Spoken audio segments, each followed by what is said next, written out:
Olá, sou o Nuno Viegas. Uma nota antes de começarmos.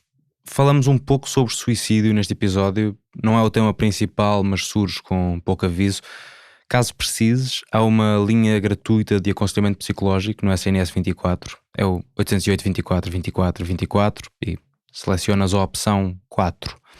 A chamada não é gravada. Tens também na descrição deste episódio e em fumaca.pt algumas linhas de apoio não estatais.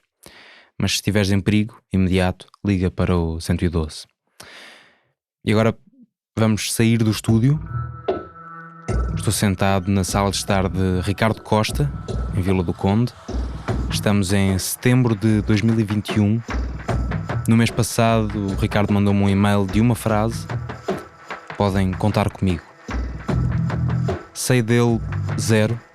Sei que esteve preso, e sei o que ele me conta à cabeça desta conversa. São quase 3 horas, não a vamos passar inteira. Tem 44 anos, é natural da Póvoa de Varzim. Em miúdo emigrou com a família para a África do Sul, depois para a França. Começou a trabalhar lá aos 19 anos, construção civil. Voltou a Portugal em 1997 para ser operador fabril, operador de armazém. Já adulto foi trabalhar para a Espanha, novamente para a França, Países Baixos, mas a maior parte do tempo esteve na faixa litoral norte portuguesa, acima do Porto. Na altura em que falamos, preparava-se para se mudar para Esposende. E agora fica com a entrevista. Conta-me a tua história, eu sei muito pouco sobre... A minha história... Ih, Jesus, é muito complicado. Começa por onde achares que... É muito complicado. É muito complicado. Eu casei-me com 21 anos, tive um filho com 23, a relação não deu certo. Separei-me da minha primeira mulher, o meu filho tinha 3 meses. Depois a minha segunda mulher, que nunca chegámos a casar, mas ficámos juntos 11 anos. E com ela tive mais 2 filhos. Pronto.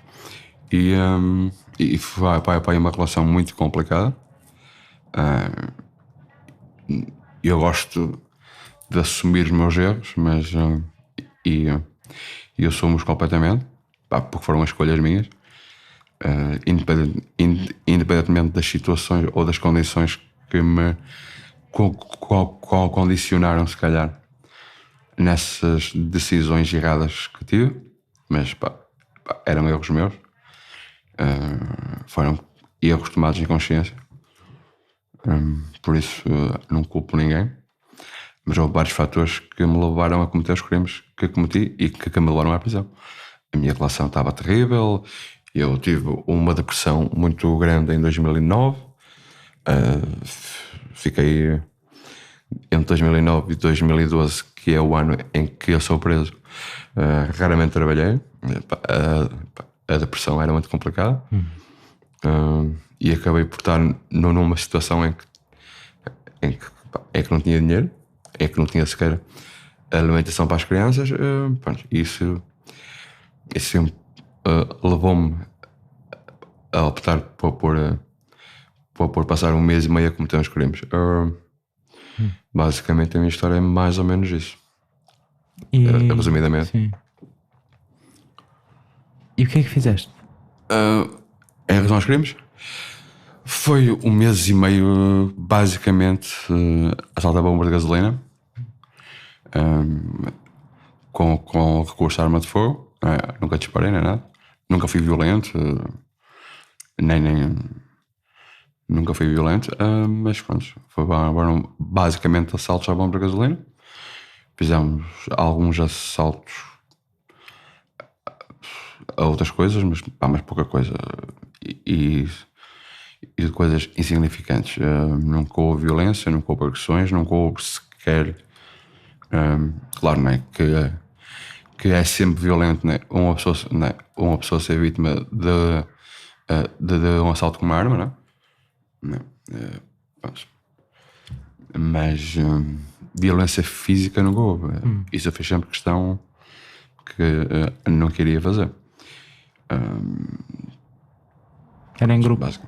Era eu com outra pessoa. Okay. Era eu com outra pessoa, que isto tinha estado... essa pessoa já tinha estado presa uma série de anos e uma série de vezes, pronto, já tinha assim um percurso criminoso um bocado extenso, mas eu não, eu nunca tinha cometido nenhum crime, pronto, e foi assim um mês e meio de um bocado de loucura, assim um bocado armado em cowboy,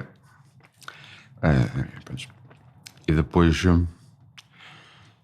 culminou em a gente ser preso, e a partir do momento em que eu sou preso,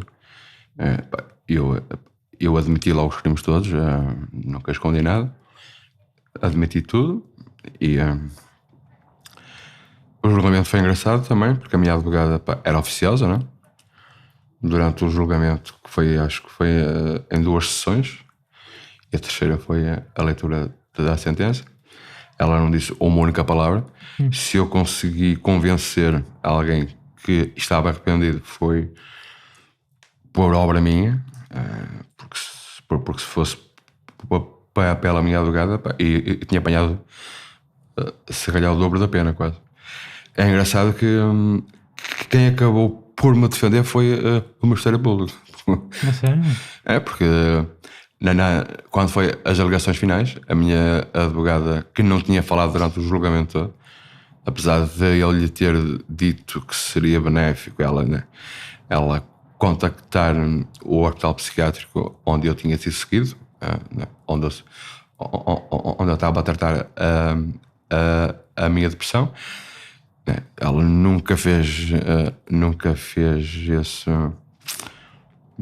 esse trabalho, não apresentou absolutamente nada, não teve o cuidado de procurar praticamente nenhuma testemunha obrigatória, nada. Ela não fez absolutamente nada, só se limitou a estar lá sentada. E depois, nas alegações finais, ela limitou-se a ler um texto que eu nem percebi o que ela disse, porque falou muito baixinho, muito rápido, e acho que ninguém percebeu o que ela disse. Depois o Ministério Público é que disse, e isso acho que não, decididamente jogou muito a meu favor. O Ministério Público é que disse que eu tinha claramente mostrado arrependimento. Resumindo, não foi a minha advogada, foi os que me estavam a acusar é que me defenderam no fundo. Ok. Pronto.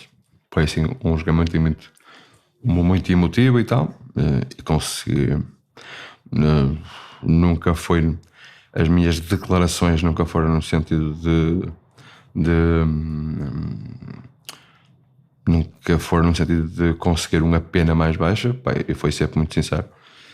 Eu, a partir do momento em que eu fui preso, e eu sabia que eventualmente ia preso, porque nessa altura o meu plano era conseguir algum dinheiro para pagar umas dívidas que eu tinha e para deixar um mínimo, resolver umas questões financeiras para não deixar a minha companheira e uns filhos numa situação tão má como estava, mas eu via sempre o fim dos crimes ou acabavam em suicídio ou ser presos. Isso foi sempre a minha ideia. Pronto, e depois acabei por ser condenado a 9 anos. A minha advogada disse desde o início que muito provavelmente ia apanhar 14 ou 15. E se fosse só o trabalho dela, muito provavelmente tinha apanhado mesmo, porque ela não fez absolutamente nada. Mas pronto, acabei por ser condenado a 9 anos. Isto é em 2012. 2012. Eu fui detido em agosto de 2012. Okay. Acabei por cumprir só 6 anos, 2/3 da pena. E tive muita sorte. Houve ali uma série de situações que me levaram a conseguir sair a 2/3, porque eu passei metade da pena no estacionamento prisional de Costeias e a outra metade em Passos Ferreira. E em Passos Ferreira havia lá uma juíza, que era a juíza do TEP, do Tribunal de Execução de Penas, que era terrível. Por exemplo, lá à Aveira existe outra prisão, É pouca distância mesmo, é questão de 1 quilómetro ou 2. E, por exemplo, o juiz de lá dava dezenas de saídas precárias, e a juíza lá no nosso estabelecimento dava 1, 2. Em outros estabelecimentos, mas né, a gente equiparava-se mais, né, ao estabelecimento próximo a nós. As pessoas saíam aos 2/3 quase de certeza que saíam. Havia alguns meios de pena, e na nossa prisão uma pessoa sair ao meio de pena era impensável, completamente impensável, por melhor percurso que tivesse. 2/3 era muito difícil, e quase todos saíam ou aos 5/6, o que é ridículo na maior parte dos casos, Ou no término da pena. ou sim, no término da pena nunca se sai, quase, porque aos 5/6 é quase obrigatório sair. Sim. No fim da pena é muito dificilmente sai, mas era quase aos 5/6. E Então, sim. Ou seja, a tua condicional terminou há pouco tempo. Terminou em agosto, no dia 14 ou 13. Foi. Só tocando num ponto final, não é? Mas, ou seja, quando me contactaste a primeira vez, foi mesmo ali a seguir, não foi? Foi antes, acho eu. Foi antes. Eu acho que foi naquela zona, mais ou menos, Como é em que que estava a acabar. Como é que te sentiste quando Quando acabou? mesmo? Não senti nada especial, porque pronto, eu saí da prisão com um objetivo muito claro, que era reconquistar os meus filhos e não me meter em problemas. E nunca me passou pela cabeça isso. Por isso, não é, é claro que psicologicamente, né, estar em condicional, né, afeta sempre um bocado, não é? Mas nunca me afetou muito, porque eu sabia que não ia fazer asneiras nenhum, não ia, pronto, por isso eu levava a minha vida normal. Não tinha que fazer nenhum esforço extra por não. Por isso, era normal. O fim da condicional é mais para mim é mais uma coisa processual do que há uma coisa que, se me sentir um bocado mais liberto, sim, se calhar, porque eu durante o tempo em que estive preso ouvi várias histórias, né, de pessoas que estavam em condicional, e por uma coisa mínima era revogado a condicional. E eu, por exemplo, durante estes 3 anos em que estive em condicional, eu praticamente que não saía à noite. Evitava qualquer tipo de situação em que minimamente ou remotamente pudesse acontecer alguma coisa mais mais complicada. Nunca foi mandado parar pela polícia, né? para uma cena de trânsito. Eu tinha todo o cuidado e evitava ao máximo qualquer tipo de situação. Por exemplo, eu nunca saí à noite. Eu em 3 anos posso dizer que saí do outra vez à noite, mas em coisas muito calminhas, em bares muito calminhos. Porque em situações e em cidades mais complicadas, como o Porto, não é? Por exemplo, pode haver uma situação de uma rixa, não é? E que quem está condicional é sempre visto com outros olhos, não é? E evitei ao máximo. Mas também não foi uma coisa forçada, porque também não tinha vontade. Mas há um lado quase... Há uma precaução. Sim, digamos que há um condicionamento, se calhar, inconsciente e se calhar menos consciente, mas já há um condicionamento. Em termos práticos, que relação é que mantens com o sistema prisional quando estás em condicional? Em termos práticos não há quase nada, só se tem, né, que aparecer de vez em quando. Era ter convocado, né, para ter reuniões com a senhora da reinserção, mas é de meses em meses.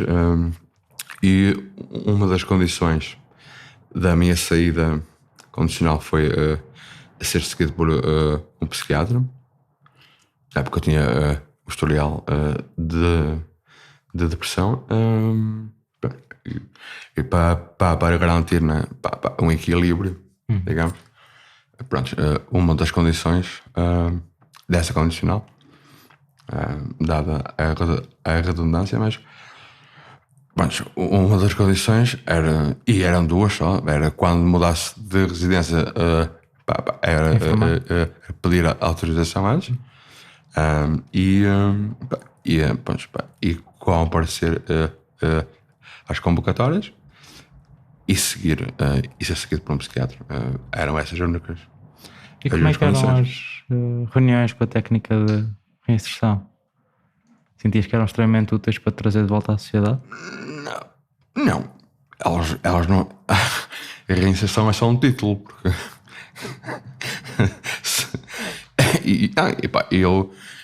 Eu antes de sair em condicional, né, eu pensava que existia uma série de mecanismos mínimos, não é? Sei lá, um acompanhamento, né, mais próximo, uns apoios, e nem estou a falar em monetários, cara. Os apoios monetários fazem muito sentido, claro que fazem, não é? Por exemplo, eu saí da cadeia com 80 euros no bolso. Do trabalho que tinhas feito lá dentro? Do trabalho que tinha feito, e pouco mais. Não tinha apoio familiar.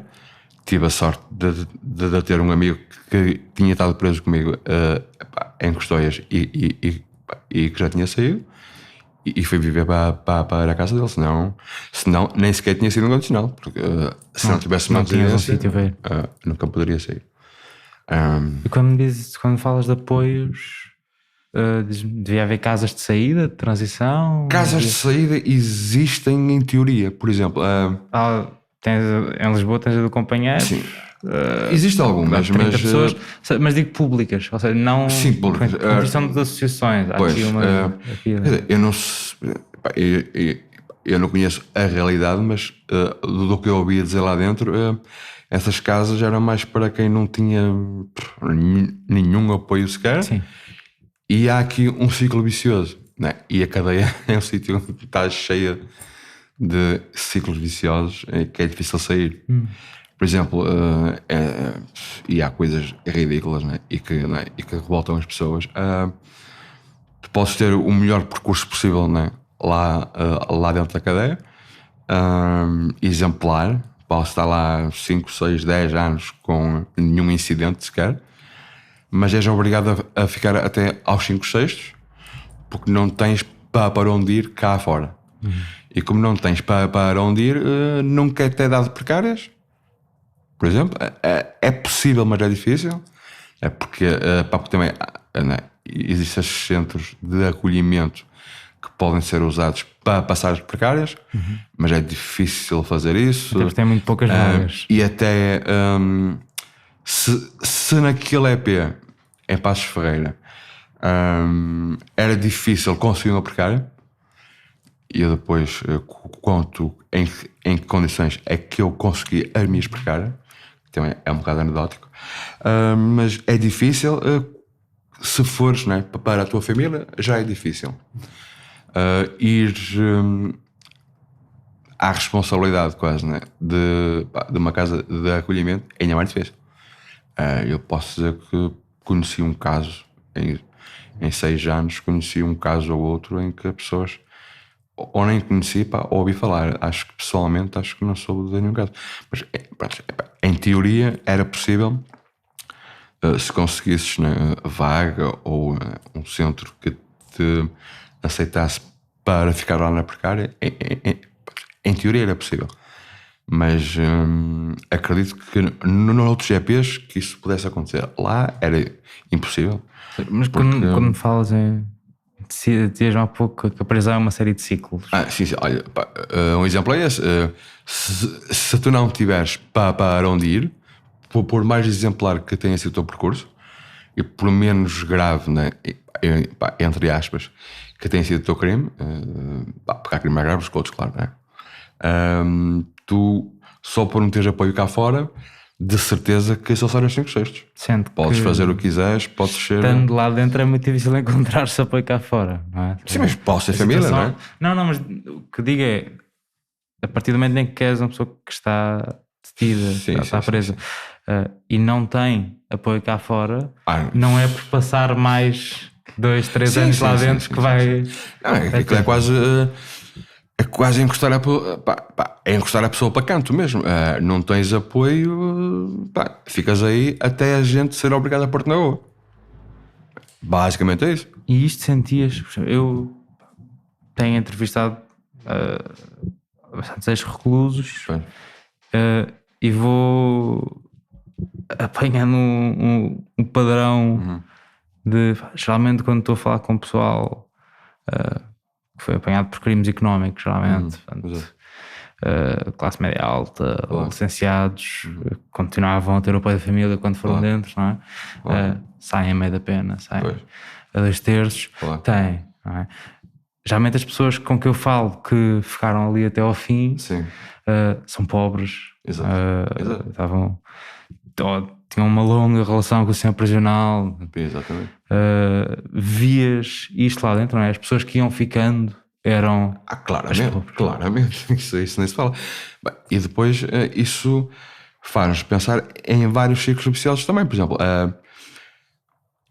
a grande diferença entre Custóias e Passos Ferreira, por exemplo, porque o EP de Custóias é teoricamente um EP para o pessoal que está lá. Como é que chama? Ainda não foram condenados. Preventiva. Exatamente, preventivos. Claro que está a meia pessoas que lá cumprem a pena, mas a grande parte é pessoal que ainda está preventivo ou foi julgado, mas está em recursos, etc. Isso é a maior parte. E depois é também uma prisão em que a maior parte das pessoas tem algum apoio porque não estão há muito tempo presos, sabes? A maior parte das pessoas lá são pessoas que estão presas há 1 ano, 2, 3, 4, 5 ou 6, já é mais difícil de encontrar, percebes? Digamos que é uma prisão de estadia curta ou média, percebes? Agora, chegares a um EP de Passos Ferreira, é um choque enorme, porque são pessoas que têm quase todas penas muito longas, tudo de 7, 8, 10 para cima, muitos com prisões de 20 tal anos, 25, etc. E são pessoas que quase todos, ou uma boa parte, não tenho dados, mas posso dizer que mínimo 80%, penso eu, são pessoas que vêm de meios muito pobres, né? De meios de bairros sociais, já de famílias muito disfuncionais, que já começaram a cometer pequenos crimes aos 10 anos ou menos. Pessoas que já têm um percurso já longo, né? Com a lei já desde muito cedo. Os próprios pais são presos, ou mães, né? Já pertencem a famílias bastante problemáticas e que não têm apoio. Porque assim, tu quando és preso, vais tendo apoio durante 1 ano, 2, 3, não é? Mas depois ao fim de 5, 6, 7, a maior parte das companheiras, não é? Já abandonam, até a própria família que já tem poucas condições acaba também por abandonar, ou então os apoios são mínimos, porque são pessoas muito pobres, não é? E é caro estar preso. É caro, é muito caro estar preso, e ainda por cima Passos Ferreira, não é? Fica numa zona em que é longe de quase tudo, não é? Ir visitar, por exemplo, que quem vem do Porto não é tão difícil, mas mesmo assim há despesa, né? Ao autocarro, etc., né? Que pode parecer pouco, mas em orçamentos, né? De quem recebe RSIs ou esse tipo de coisas, que estamos a falar de pessoal de bairros, né?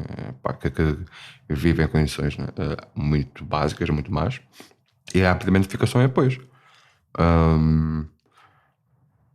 Fica sem apoios e então o que é que se passa? Não é pia como Custóias, não há grande violência, não é? E não há porquê, porque quando as pessoas têm apoios, não é? E só há apoios da família, pá, porque não há mais nenhum, não vão tendo algum dinheiro para comprar tabaco, para comprar umas coisinhas, estás a ver? E não, agora, em Paços de Ferreira, pessoas que não têm apoio nenhum, não têm dinheiro para absolutamente nada, e a maior parte ou são pessoas genuinamente não conflituosas, não é? E calmas, não é? E passam miséria mesmo, fome, mas a maior parte que já tem, né, um historial de comportamentos violentos, andam a roubar, a extorquir, e a usar todo e qualquer esquema. Por exemplo, em Paços de Ferreira, quando entras lá, tens logo um grupo de pessoas, né, que te abordam para perceber o que é que tu tens, o que é que te podem roubar, os apoios que tens. E há casos, há imensos casos que, por exemplo, pessoas que entram lá já com uma certa idade, e que já têm reformas, por exemplo. Agora o sistema é outro, mas até há bem pouco tempo lá na verdade não há dinheiro, não é? O que existia é um cartão tipo multibanco, em que carregas aquele cartão, o carregamento é feito semanalmente, e carregas o que quiseres, não há valor máximo e também não há valor mínimo, e eu conhecia várias pessoas que recebiam ou apoios de família e género 100 euros por semana ou 50 ou o que fosse, ou que recebiam reformas, não é? E que casos em que pessoas que já estavam lá há meses ou há anos e que nem viam o cartão, porque já alguém lhes tinha apanhado o cartão ou obrigava-os a carregar.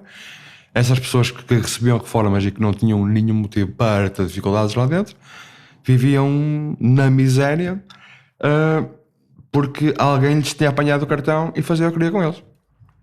E isso durava anos. Pronto. E depois isso é uma realidade. Geralmente quem olha de fora a prisão, ok, na verdade mais quem nunca sim, tem a ideia que aquilo é um hotel, quase. Para já que é um hotel, e depois que há uma homogeneidade de condições. Não é isso nem pensar. Porque o que descreves é muito... Há classes, não é? Há classes económicas. Claramente. Lá dentro. Lá nota-se muito mais as diferenças do que se nota cá fora. Lá é escandaloso. Tu tens pessoas que são os chamados patrões, os bosses, que têm tudo e mais alguma coisa, que vivem em celas em que estamos a falar de pessoas mesmo poderosas que pagam para entrar whisky e mais tudo e mais alguma coisa, desde que pagues a certos guardas e entra qualquer coisa. Por exemplo, eu sei que para entrar numa garrafa de whisky eram 50 paus para o guarda, e ainda pagavas a garrafa. Pronto, e a partir daí, quem tem dinheiro entra lá qualquer coisa. Mas qualquer coisa. Eles chegaram a ver rusgas, né? Porque há vários patrões, né? Existem várias pessoas poderosas. E há sempre ali a competição, atritos, negócios de droga, etc. E alguns, quando sofrem rusgas, houve um que lhe apanharam um monte de telemóveis, tablets e assim uma coisa. E muitas coisas que são impensáveis de outra pessoa ter, sei lá. E esses patrões têm pessoas que lhes limpam a cela, que lhes fazem mais tudo e mais alguma coisa, tem faxinas. Exato, troco de maço de tabaco, ou um bocado de droga, e depois tens, né, várias pessoas, né, depende dos apoios que a pessoa tem, depende também se conseguem trabalhar lá ou não. Isso é outra questão enorme. Nem toda a gente consegue. Nem pouca gente consegue lá um trabalho lá dentro. E quando consegue, já ganhas 40 euros, 50. E já a grande parte ganha 30 e poucos euros. Por exemplo, um faxina ganha para aí 40 euros. Por mês. Por mês. e as pessoas não têm noção, mas, por exemplo, a comida lá, isso é outra questão. A comida lá, o EP, ou o Estado, né, paga, eu acho que é à volta de 3 euros à empresa que lá está para dar as refeições todas do dia. Por isso já se fica com uma ideia. A comida não é que seja intragável, mas é má. Há casos em que se vê que a carne já está podre ou quase podre. Ninguém, por exemplo, a maior parte das pessoas, ou boa parte das pessoas, especialmente à noite, mata a fome a comer a única coisa que se pode comer e que não há limitações, que é prato de sopa. Pessoas que enchiam a bandeja com 4 sopas ou 5. Depois levavam para a cela para comer à noite. Não, ou comiam mesmo lá. Comiam na hora da refeição para encher o máximo. Durante muito tempo era possível levar comida para a cela. O pessoal lá está para o EJ e tudo, não é? E andavam lá a pedir restos de comida uns aos outros. Ou pediam mais um bocado de comida do género arroz, porque o resto não davam, não é? E enchiam então para o EJ. Boa parte deles pegava nessa comida e ia vender.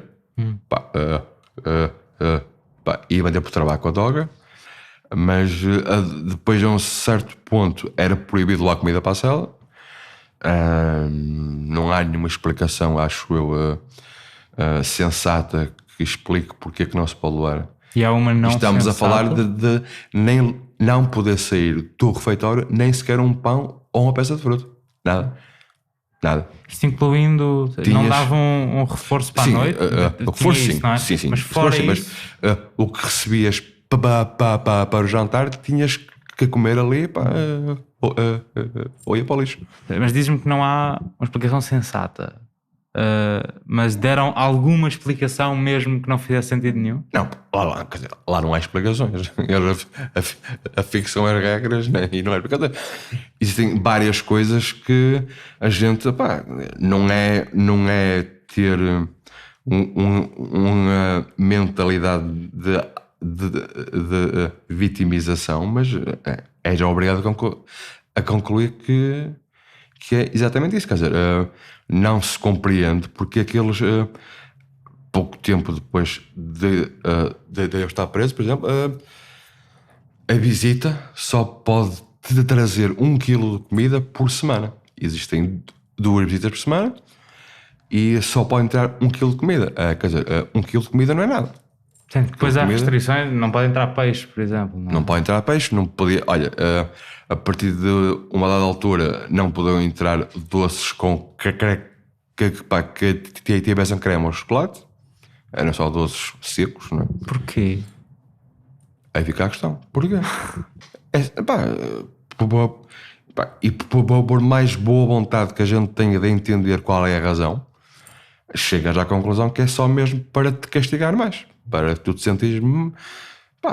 porque assim, quando a pessoa está presa, o que te dá algum alento, o que te dá algum...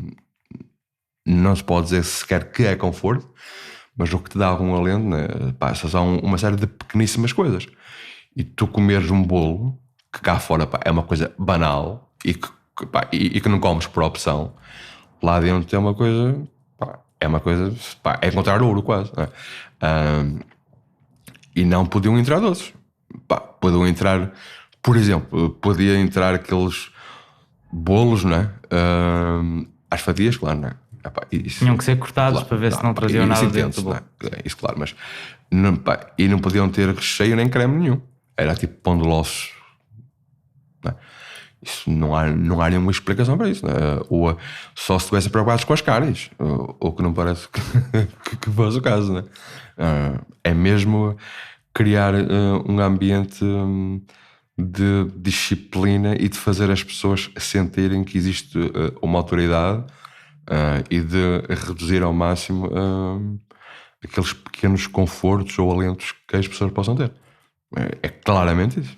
Sentes que isto é uma coisa que acontece por sistema? Sim, é uma opção. Diária... É uma opção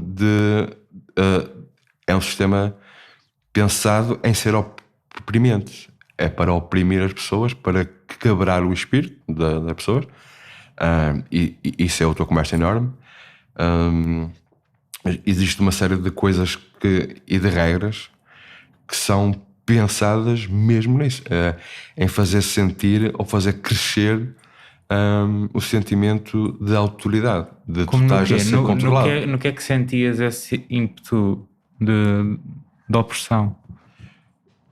Não, mais variadas coisas, naquelas pequenas regras, já falámos aqui algumas que não fazem sentido nenhum, que não põem em causa a segurança, que não põem em causa a saúde de ninguém, uma série de coisas. Pronto, regras que não fazem sentido nenhum e que são claramente só para... outra questão muito grave, e quando entrei a gente podia falar ao telefone as vezes que queria por dia, o tempo que queria. Depois, de repente, só podias fazer uma chamada por dia de 5 minutos. Quando houve a homogeneização dos regulamentos. Isso é uma coisa brutal. Isso... e depois eles usam desculpas para justificar essas regras que se pode chamar de draconianas, quase, porque, de género, qual foi a questão de diminuir as chamadas telefónicas? Foi porque muitas chamadas e sem limite de tempo podia permitir que quem tivesse negócio de drogas que continuasse a comunicar com as pessoas cá fora, que criava conflitos porque a gente queria telefonar e ficava lá alguém muito tempo, existia confrontos. Eu posso dizer que tive questões de 3 anos com o sistema de chamadas livres e nunca vi ninguém a ter um confronto físico. Era de género, já estás aí a meia hora, mas pouco mais do que isso. Posso dizer que quem conhece minimamente o sistema prisional, dizer que um recluso que tem um negócio de tráfego cá fora ou lá dentro de drogas, é ridículo dizer que esse recluso vai usar o telefone público de lá dentro para fazer... Primeiro porque todo mundo, a ser verdade ou não, eu acredito que seja verdade, todo mundo tinha a certeza que as chamadas eram gravadas ou ouvidas. Lá não havia ninguém que pensasse, ou pelo menos que não desconfiasse, não é? que as chamadas que não sejam gravadas ou ouvidas. O que faz sentido. Não sei se é o facto ou não, mas isto faz sentido. E depois, quem tinha esses negócios lá dentro ou cá fora, ou quem queria comunicar coisas ilegais cá para fora, não nos faltavam telemóveis. Pessoas que não precisavam dos 5 minutos de cabine. Para nadinha. Essas pessoas nem à cabine iam. Ou chegavam ao ponto em que essas pessoas iam à cabine para disfarçar. Vou lá fazer uma chamada ou duas de vez em quando, que é para ficar o registro que faço chamadas. Só eles vão desconfiar que eu, se não faço chamadas na cabine, é porque tem telemóvel. E chegámos a esse ponto. Por isso, tu lá dentro alguma vez tiveste telemóvel? Não, nunca tive. Ou eles ofereceram telemóvel? Isso ofereceram-me 500 mil vezes, mas nunca tive. Porque também ficam caros, não é? E eu não tinha condições. E depois, porque isso é outra coisa engraçada. Existe. E aquilo é cheio de coisas assim. Uma realidade era assim: os guardas metiam lá os telemóveis, não é? Recebiam, por exemplo, um guarda metia ao bolso, eu esqueci agora, é no mínimo 100 euros. Um guarda que mete lá um telemóvel que recebe sempre 100 euros para ele, mínimo. E um telemóvel que cá fora custa 200, lá dentro custa 500, 600, 800. Isso é básico. Por isso, ganha o guarda por meter o telemóvel lá dentro, e quem os recebe lá dentro ganha, porque cá fora alguém lhes compra o telemóvel a 200 euros, e o recluso que está lá dentro e que trata de distribuir estes telemóveis ganha 200 ou 300 ou 400 euros de lucro por telemóvel. E eu posso dizer que entravam telemóveis todos os dias. Eu cheguei a ver pessoas com caixas com 4 ou 5 telemóveis. Agora faz as contas, não é? E existe um facto: a droga e os telemóveis entram lá. Isso é um facto desmentível, não é? Isso é um facto, pronto. E alguém é responsável, não é? E é óbvio que só pode entrar ou pelas visitas ou pelos guardas. Então esses dois suspeitos acusam-se um ao outro. É muito simples. Não há não há outra alternativa. Eu posso dizer que, por exemplo, funcionários sim. Eu recordo-me que, por exemplo, houve lá uma cozinheira, ou ajudante da cozinha, que chegou a ser apanhada a meter pequenas quantidades de droga lá dentro de bolinhos de bacalhau e tal. Mas isso é ridículo. Isso é ridículo. E eu acredito que isso aconteça já planeado para criar ali uma terceira alternativa. Porque assim, a quantidade de droga, e eu posso dizer que entra lá muita droga, e a seguir vou dar um exemplo, porque eu quando falo nisso, há poucas pessoas que falam nisso, não é? Mas eu quando falo nisso, ninguém acredita ou gostaria de acreditar, e eu já te conto o que é. Mas a quantidade que lá entra droga é muito grande. Eu sei, porque eu vi, porque eu tinha o que era lá dentro. O meu melhor amigo era um gajo que chegou a guardar lá na cela dele quantidades de droga, lá nos esconderijos e tal. E ele estava numa cela especial e que existia uma canalização porque ele tinha chuveiro na cela. E eu cheguei a ver ele a pôr lá grandes pacotes de droga. E estou a falar de 4 ou 5 pacotes grandes, que cada um teria para aí meio quilo no mínimo. Por isso, só ele. E era 100 pacotes? Era heroína? Sim, a heroína, coca. Eu cheguei a ver. Só porque estamos a falar de meio quilo de heroína, estamos a falar de centenas de milhares de euros em droga. E eu vi 4 pacotes que em cada um tinha pelo menos meio quilo. Quer dizer, e eu vi isso. Ninguém me contou, não há nenhum boato. É assim, tudo que eu digo aqui é coisas que eu ouvi, não é do que eu ouvi dizer, porque isso ouve-se muita coisa. Agora, houve certas coisas que eu ouvi, mas houve também uma certa coisas de que eu vi mesmo. E a seguir eu vou dar um exemplo de uma realidade que espanta muita gente. Ao fim de semana, ao fim de semana, existia muita falta de tabaco. Porque os cartões eram carregados acho que era à quarta-feira. Acho que era quarta-feira. Okay. Geralmente era um dia fixo. Ou era a terça ou a quarta. Não, era a terça, exato. Quando chegavas ali à sexta e começava a faltar o dinheiro. Quando chegava à quinta-feira, não, ou seja, o pessoal rebentava o dinheiro do cartão.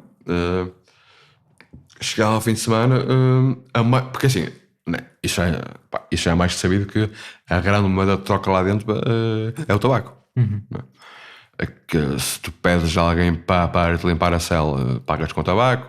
Se uma peça de roupa que tu compres a alguém, pagas com tabaco. Mesmo pessoas que não fumam têm maços para fazer cumprimento. Sim. Eu cheguei a ver lá pessoas com 20 maços de tabaco, 50 maços de tabaco guardados. Fortuna. Só a fazer negócios. Por isso, lá a grande moeda de troca é o tabaco. Isso é histórico, não é? Isso já acontece desde que há prisões, se calhar. Pronto, e as pessoas chegavam ao fim de semana e havia muita falta de tabaco. Quase ninguém tinha. Os poucos que tinham sabem que há falta. A gente quase que não pode fumar assim à vista das pessoas, porque senão lá ia com um grupo em cima e ninguém pede com jeitinho, não é? É dar ou apanhas. Então, ao fim de semana há falta de tabaco e a realidade, e estou a vir durante 3 anos, todos os fins de semana,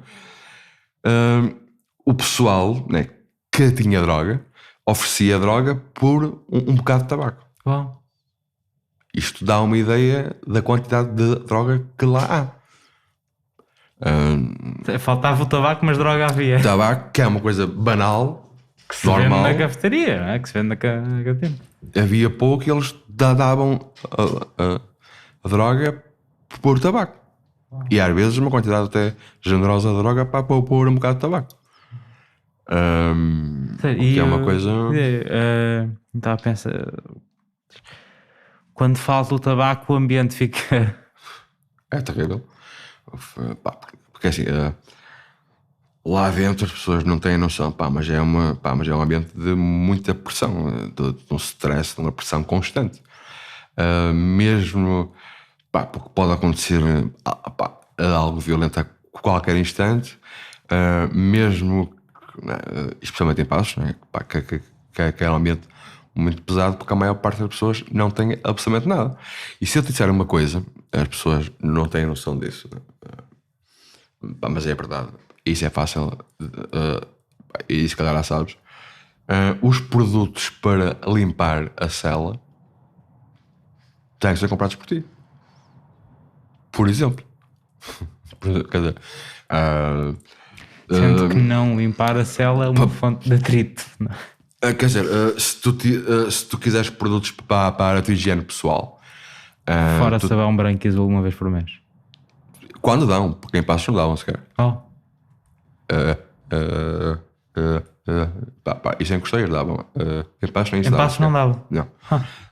Em Passos, quem não tinha mesmo absolutamente nada recebia, já não sei como é que chama aquilo, mas recebia de vez em quando, acho que era uma vez por mês mesmo, recebiam tipo um rolo ou dois de papel higiênico, um sabonete, uma gilete ou duas, e de vez em quando, longe a longe, uma pasta de dentes.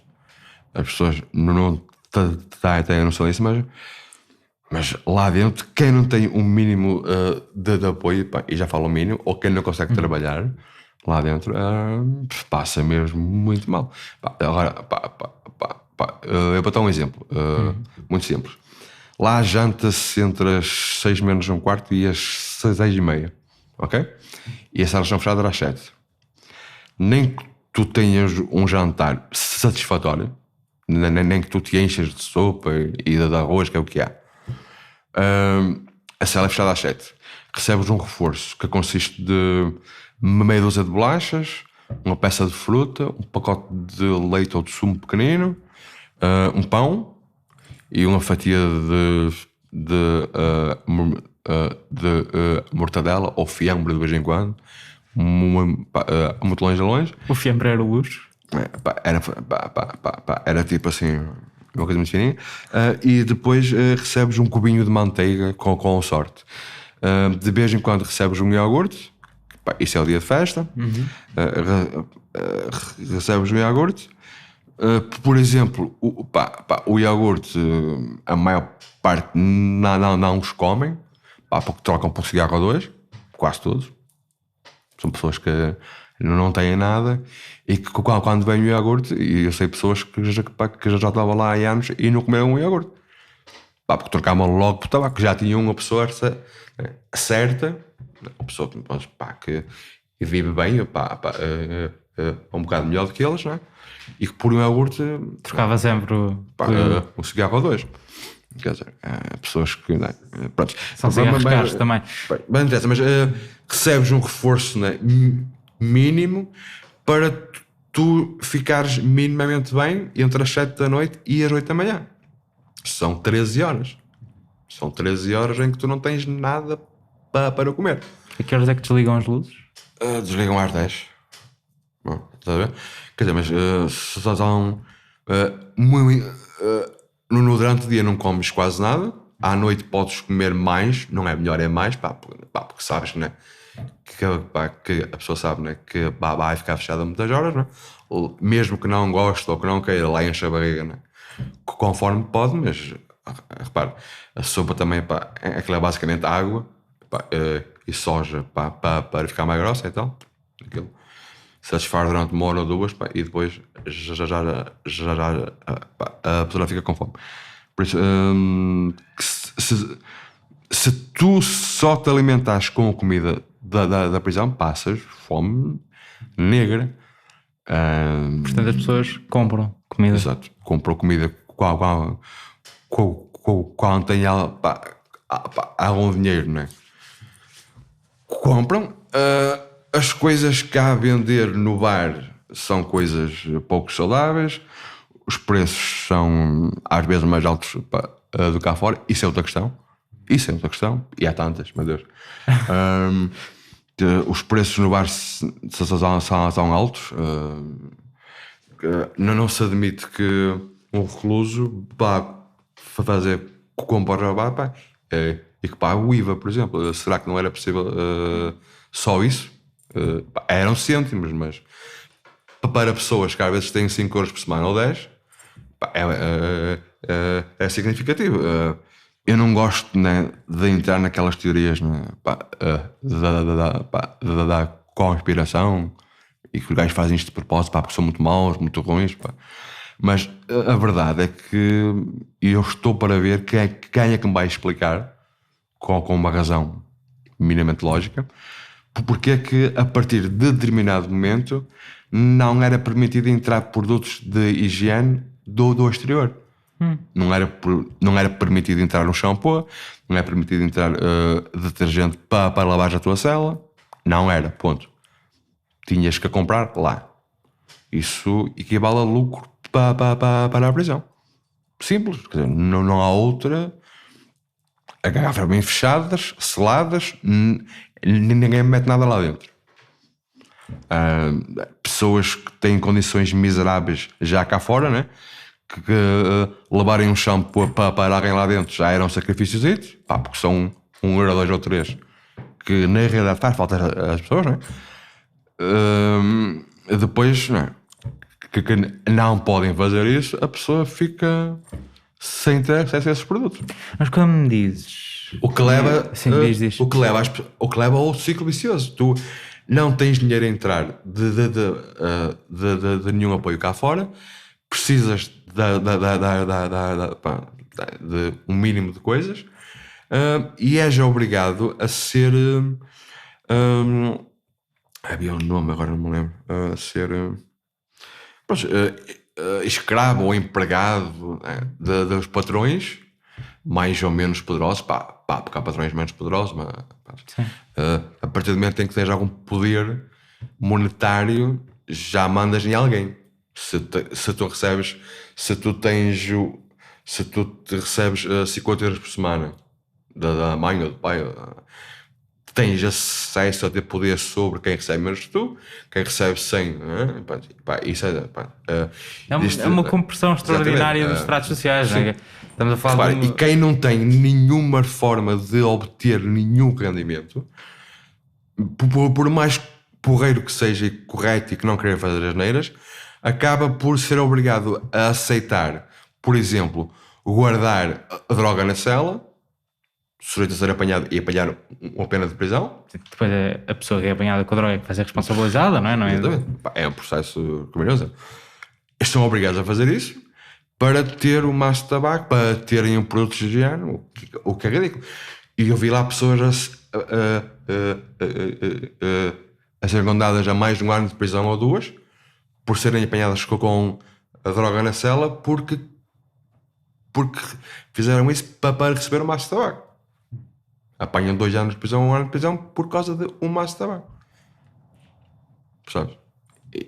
Isso é a realidade. Quando me dizes, e eu concordo com esta ideia base, que é que esta boca era que não acho que as pessoas à partida agem por maldade na construção destas coisas, das regras, das restrições, por aí fora. Mas existe uma quantidade maioritária, mas muito maioritária, que recorre a expedientes e as coisas menos e a coisas legais lá dentro. E eu vi pessoas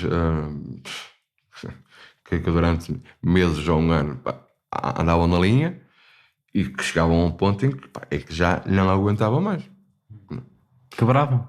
Pá, sim, quebraram. Pessoas que chegaram a apanhar porrada porque se recusavam a fazer certos favores, esconder droga, ou esconder telemóveis, há uma série de coisas, não é? E que se recusavam a fazer isso. Essas pessoas, isto é irónico, é irónico e é também uma tragédia. As pessoas mais corretas e mais adversas a cometer alguma coisa errada são as pessoas mais apetecíveis para serem alvo de pressão para guardarem coisas ilegais. Porque são pessoas que para os guardas não são tão suspeitos. Não é? E tens pessoas que resistem a isso e apanham porrada e são perseguidos mesmo, diariamente, e estou a falar diariamente, porrada diariamente quase, porque não querem correr o risco de guardar droga e ser apanhados e apanhar mais um ano de prisão, porque querem sair o mais rápido possível, porque têm filhos cá fora, mas que ao fim de um mês, 2 ou 3 a ser castigado todos os dias, a ter um grupo de pessoas a fazer pressão, a andares constantemente cortado o canal das negras, isso é a realidade. Quebras, porque é impossível não quebrar. E quebram. E depois, claro que depois existem aqueles gajos que são, que já são criminosos quase a nível genético, e que já fazem aquilo por gozo.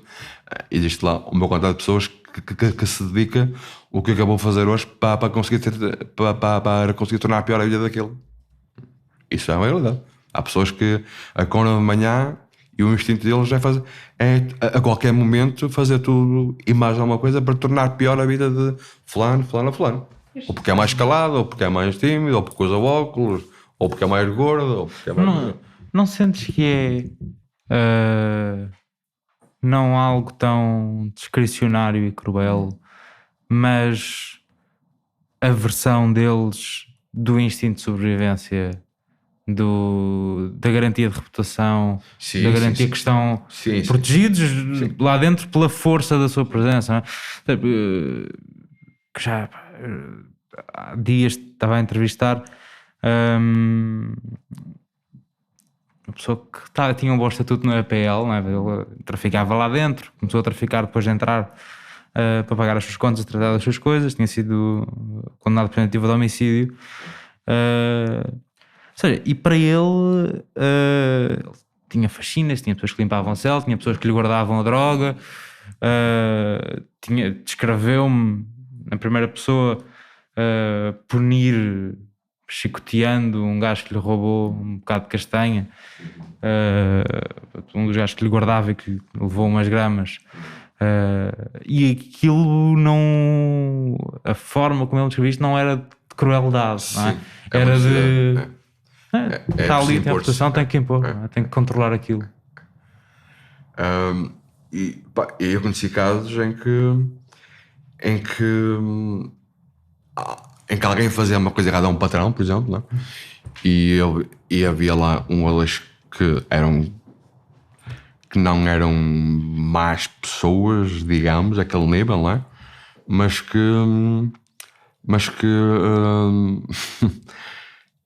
eu cheguei a saber de alguns casos em que eles chamavam alguém e para ter consciência de uma coisa: tudo que acontece lá dentro todo mundo sabe, a mínima coisa, guardas inclusive, tudo, a mínima coisa todo mundo sabe, sei lá, a mínima coisa, uma palavra que tu digas, uma frase qualquer que seja contra o pensamento coletivo aceitável, já todo mundo, ei, fulano disse isto, já está fodido, não, já é, o que se passa lá todo mundo sabe.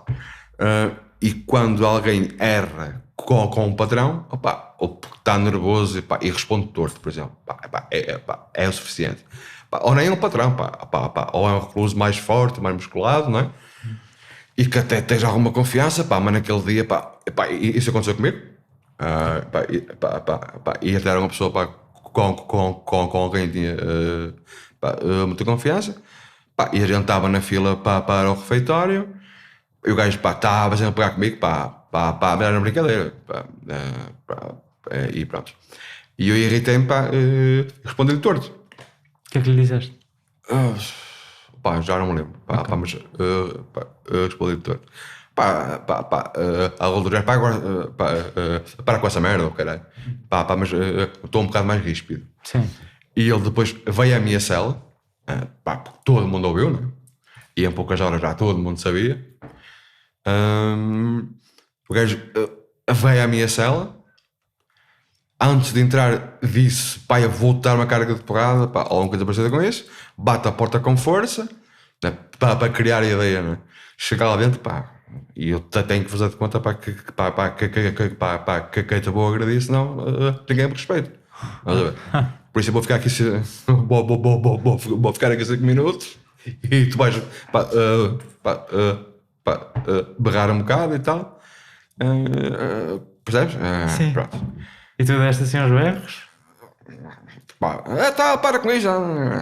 E o gajo saiu, bate à porta, e que não se repita outra vez. Pronto.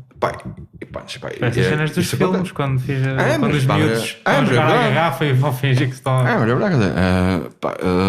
Infelizmente a minha parte não é assim. Sim, geralmente há a mesma agressão. Há a mesma agressão. Mas é a ideia, não é? Da manutenção. Exato, isso é um pequeno exemplo.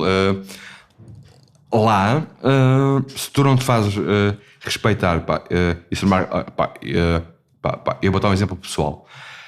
No dia em que eu cheguei a Paços Ferreira, logo há aqueles que chegam logo para a beira, muito simpáticos e tal, e que fazem logo uma série de perguntas a perceber o que é que tu tens, se tens apoio, se não tens, e depois, ao fim de poucas horas, eu já tinha lá um gajo a encostar-me, chamamos um chino, uma lâmina, ao pescoço, ou às costas.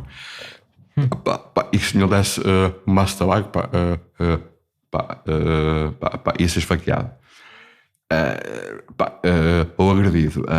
Isso aconteceu a mim, e vi isso acontecer a muita gente. E o que é que tu fizeste? Qualquer um que entrava lá de novo, era pressionado logo. Levavam Isso é a cabeça. Mas deste um maço de tabaco? Exigem maço de tabaco, outra coisa pior. Nesse dia lembras-te o que é que fizeste? Eu cheguei lá, eu ainda estava na prisão para ir há uma hora ou isso, eu cheguei, almocei, isto foi logo de tarde. Chegaram-se para a beira e tal, e um fulano em que parti vários episódios com ele. O gajo queria a força toda não sei se era uma onça ou era uma tabaco, e gostou uma lâmina, e eu fiz o que se deve sempre fazer, e que se não fazes, porque assim, a partir do momento em que os gajos te conseguem sacar alguma coisa, nunca mais te largam, porque eles percebem, e eu disse, se queres espetar, espeta, é o que se faz, agora a ti não estou nada, corda, espeta, mata-me, várias coisas, eu não estou mais chiclete sequer. E aquele... Ele insistiu, mas acabou por desistir, mas durante a semana era não insistir. Ia sempre picando a ver se desta vez se diz.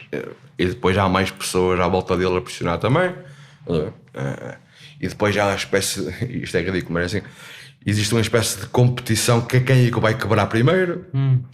E as ameaças vão subindo de tom. E os chacais começam a ser mais. E há ali um jogo de resistência e tal, e que chegou a ter violência, mas foste agredido? Sim.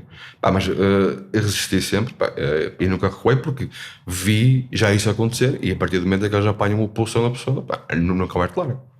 Estás completamente tramado. Sentes-te à vontade de me contares a agressão? Ou não sei se houve mais um estalo, assim, não foi uma questão muito grave. Mas há mais pequenas agressões, os cachaços de vez em quando, estás a ver? Porque não é uma agressão, sim. Não é uma agressão tão forte para te causar, para te ficares revoltado e contra eles, é mais intimidatória, percebes? É criar ali um ambiente de de pressão para que tu sintas que algo mais grave pode acontecer. Pá, porque a partir do momento em que tu és agredido mesmo a sério, já foste agredido, já não tens razões para ter tanto medo, porque já sabes o que é. Queria voltar um bocadinho atrás. Sim. Nós fizemos bastante rápido ali o salto de 2009 a 2012 a entrares. Em termos de cronologia, eu fiquei na dúvida. Sim. Disseste-me que foi 1 mês e meio de assaltos. Sim. E foram em 2012? Foram em 2009? Foram em 2012, entre meados de junho a fins de julho e início de agosto. Ok. Portanto, foste tido logo a seguir. Foi preso no início de agosto, sim. Ok. Sim. E tinhas... disseste-me há bocado que a tua noção dos crimes era que no fim ou morrias ou ias preso. Sim. Que é uma visão drástica da... Sim, mas era o que eu tinha. e não estava muito fora da realidade, porque a minha relação estava acabada. Tanto é que eu separei-me da minha companheira uma semana antes de ser preso. Porque assim, no início de agosto, o que andava comigo a fazer crime foi preso. E eu sabia que eventualmente, mais tarde ou mais cedo, e depois eu acabei por não que eu pensasse que esse meu colega ia-me acusar, porque eu acho que e acabei por saber que eu nunca o fez, mas que eles iam ter o telemóvel dele, né? E facilmente chegavam a mim. Não é preciso nenhum gênio. Pronto. E entretanto vieram-me, e eu para evitar ser preso aos meus filhos, né? E aquele escândalo todo, a relação, né? já estava acabada, e estava resolvido.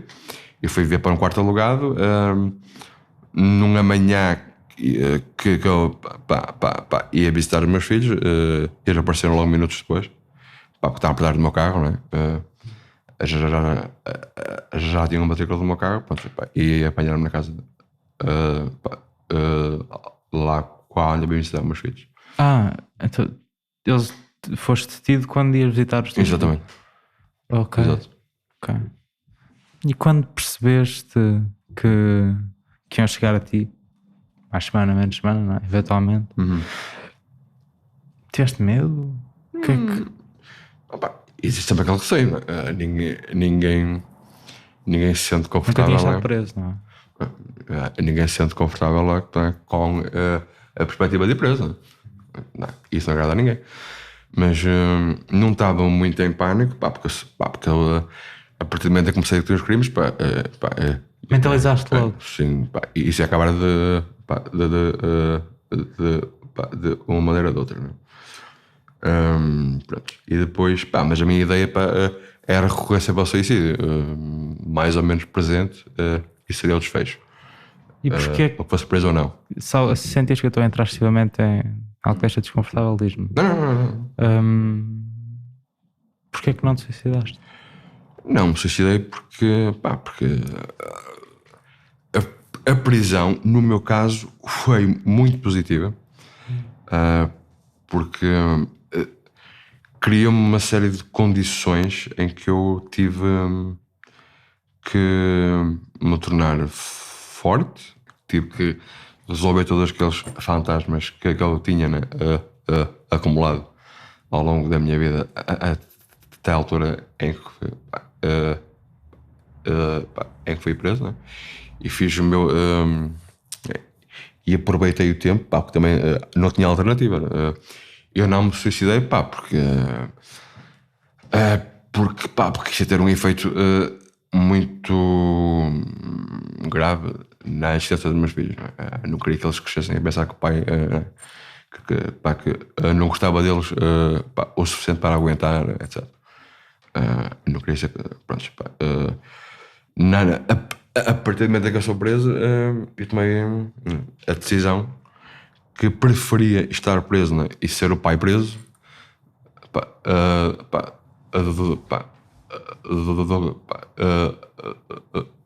em alternativa a ser o pai que não era suficientemente forte ou que eu não gostava deles o suficiente para aguentar qualquer coisa, E um dia voltar para eles.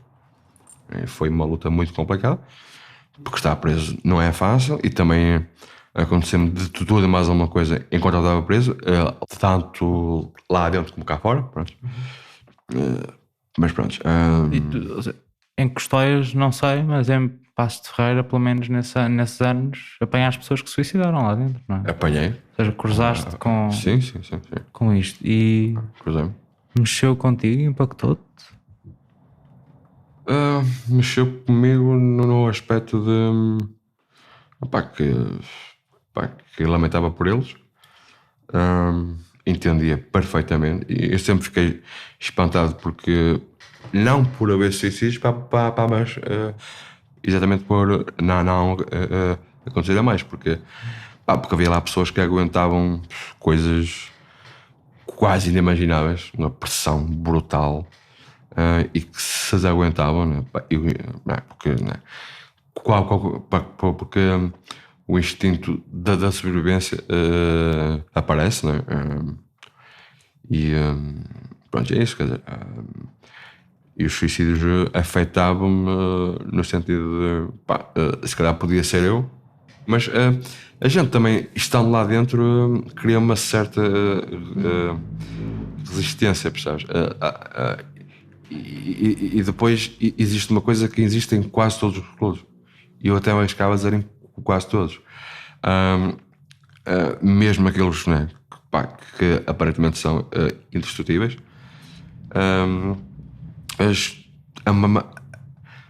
Todos eles têm uma parte deles que é dura, consciente e inconscientemente, porque criam uma resistência e uma dureza aparente e real também, porque tens, né, que criar resistência à violência, a sentir todo, porque tu passas a fase em que sentes medo a cada momento, em que tens que criar uma certa insensibilidade a isso, não é? Senão é que só não sobrevives.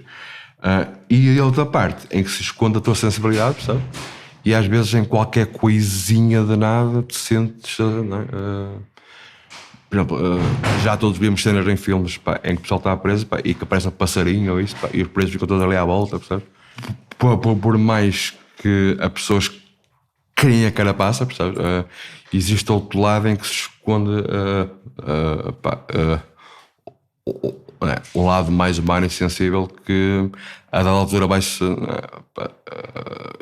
isso que eram momentos em que não se está a contar, e eu cheguei a ver pessoas que nunca se nem vê-los chorar, e vi-os chorar por coisas mínimas, percebes? Porque a prisão é por excelência um ambiente de extremos, percebes? Existe aquelas... É um ambiente onde as pessoas são duras e frias e que usam as pessoas para conseguirem o que precisem e querem, mas também é também o sítio onde se criam relações muito fortes, percebes? Porque tu convives 24 horas por dia quase, né, com as pessoas, não há mundo ali, né? Só existe aquele teu mundo, existe ali que cada um de nós tem um grupinho de meia dúzia de pessoas em que nós somos mais próximas, percebes? E aquela relação é muito forte, não é? E lá dentro tudo é sentido multiplicado por... Não é? Se tu ouves o pessoal da Big Brother, isto aqui dentro é diferente, a gente sente muito mais. Agora imagina numa prisão, não é? Ali sim, sente-se muito mais. Qualquer vitória é uma coisa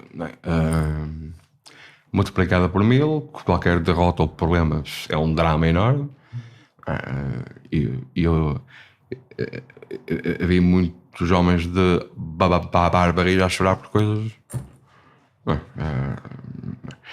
E especialmente em Passos de Ferreira, em que o pessoal, em grande parte deles, já não tem contacto com filhos, nem com mulheres, nem com pai, nem mãe, né? e que já não veio um filho há anos. Depois isso acontece com quase todos, né? Que a maior parte tem filhos, né? Se são pessoas que a maior parte delas, né? Que realmente têm filhos jovens, né? Pertencem ao tipo, né? São pessoas que se relacionaram muito cedo com pessoas, e que ficaram sozinhos muito cedo, né? E quase todos eles tinham filhos, pessoal com 18, 19 anos, 20, e que já tinham filho a 2, e rapidamente ficam sem contacto com os filhos, né? Isso é complicado. Sei lá, pronto, isso para te dizer que é um ambiente extremo, percebes? Em que existe muita dureza, mas existe também uma sensibilidade que se manifesta com a frequência e com uma intensidade muito grande. E até o mais rijo é capaz de ter momentos em que fica em que fica muito frágil. Algumas notas sobre o que acabaste de ouvir. Ricardo Costa fala na primeira pessoa, retrata a sua própria experiência, mas o que me conta ouvi já de académicos, ativistas, outras pessoas reclusas que fomos entrevistando sobre o sistema prisional ao longo dos últimos 2 anos. Vamos tentar ir partilhando algumas dessas conversas nos próximos tempos, ainda com bastante tempo de trabalho até sair a série em si. Entretanto, sobre as condições no estabelecimento prisional de Passos de Ferreira, podes ler no site do Fumaça a resposta completa da Direção-Geral de Reinserção e Serviços Prisionais, mas faço um breve resumo. É largamente um desmentido do retrato que ouviste. Garantem ter tolerância zero para com atos de agressão, de indisciplina, de ameaça e de intimidação. Apontam para a condenação do antigo chefe da guarda desta prisão por tráfico de droga como prova de que passam qualquer acusação de más práticas aos tribunais. Também notam que a educação, formação e trabalho são instrumentos úteis à mudança e à integração social. Por isso mesmo, metade dos reclusos em Passos de Ferreira têm trabalho e 1/4 está na escola ou num curso profissional, pelos números que nos deram. Perguntámos se havia uma lista de espera, mas não responderam. E ainda perguntámos pelo salário de um faxina prisional, sem resposta. Mais umas a que não reagiram. Quantos técnicos de reabilitação têm em Passos de Ferreira, se acham eficaz ou não o trabalho de reabilitação que é lá feito, como são definidos os preços da mercearia da prisão e se é proibido levar comida para dentro da cela fora o reforço noturno. Perguntamos porque é que não se podia trazer bolos com creme. Disseram só que impõem as limitações que consideram adequadas face à quantidade, qualidade e horários de distribuição diárias das refeições. Em relação à comida, já agora dizem que a realidade manifestamente desmente que deem carne quase podre, porque ia estar sempre toda a gente doente. As refeições, encomendadas a prestadores privados, obedecem a critérios rigorosos definidos por médico e nutricionista. E a direção garante que não é verdade que os reclusos passem muitas horas sem refeições porque dão um pequeno almoço, o almoço e entregam um reforço noturno com o jantar. Mas admitem que é cada recluso a comprar os produtos de higiene pessoal, a não ser que haja manifesta e comprovada carência económica. Logo no início da entrevista fala-se de uma juíza do Tribunal de Execução de Penas do Porto, que lida com o estabelecimento prisional de Passos de Ferreira, que dificultava as saídas precárias e liberdades condicionais. Há pelo menos 2 queixas públicas sobre ela. Em 2011, 200 reclusos em abaixo-assinado disseram que atuava de forma completamente irracional, desumana e ilegal. 10 anos depois, 2021, quase 400 reclusos pediram ao Conselho Superior de Magistratura que fosse substituída. A Comissão dos Direitos Humanos da Ordem dos Advogados disse que os atrasos a responder aos pedidos de reclusos podiam violar direitos fundamentais. Enviámos perguntas à juíza sobre isto, através do Tribunal de Origem e de uma universidade onde dava aulas. Não tivemos resposta, mas o Conselho Superior de Magistratura confirma que arquivou por 2 vezes esta última queixa. Primeiro porque quaisquer divergências de entendimento com a juíza devem ser discutidas no decorrer dos processos, e depois porque a juíza lhes garantiu que não havia atrasos e que todas as decisões que proferia estavam sustentadas na lei e no direito. Ainda recebeu o abaixo-assinado uma terceira vez, vindo da Comissão Parlamentar de Assuntos Constitucionais, Direitos, Liberdades e Garantias. Informou a Comissão de que o assunto estava encerrado. A juíza já agora não tem qualquer processo disciplinar. Esta entrevista foi feita por mim, Nuno Viegas. A Margarida David Cardoso fez a edição e recolheu todo o contraditório que acabo de ler. O Bernardo Afonso tratou do som, a imagem é da Joana Teresa Batista, fazem ainda parte da equipa Fumaça Luís Marquês, Fred Rocha, Maria Almeida e Ricardo Esteves Ribeiro. Eu só consigo andar pelo país há 2 anos a entrevistar pessoas reclusas, como o Ricardo Costa, que eu visto hoje, porque a comunidade Fumaça apoia o jornalismo que fazemos e já paga mais de metade do orçamento da redação. Para continuar, preciso que faças uma doação mensal. Paga muito literalmente o meu ordenado. Vai a fumaca.pt/contribuir. Até já.